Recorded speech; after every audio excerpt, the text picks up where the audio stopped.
So this person sees me as unreliable and ignoring. So yeah, when I didn't get you the information that you needed in the way, at the time that you needed, neutral observation, I'm going to neutralize that piece. I didn't get that to you.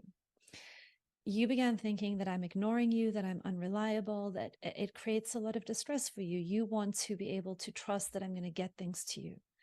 And you want me to know that that's really painful for you when that doesn't happen. Got it. Yeah, it didn't happen.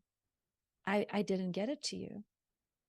And I can see that that was painful. And that it also sounds like what you're trying to do now to protect yourself is to create more distance between you and me. And I feel sad about that. Would you like to know what was actually happening for me, or you're not open to that yet?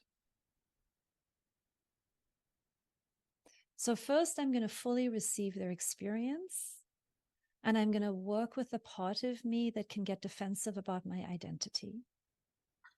And I'm just going to join them in their world. And then before I move to me, I'm going to ask them, are you open or not yet? Do you want to hear about what was true for me or not yet? Because if I just start with it, it's going to come across as defensiveness and explanation.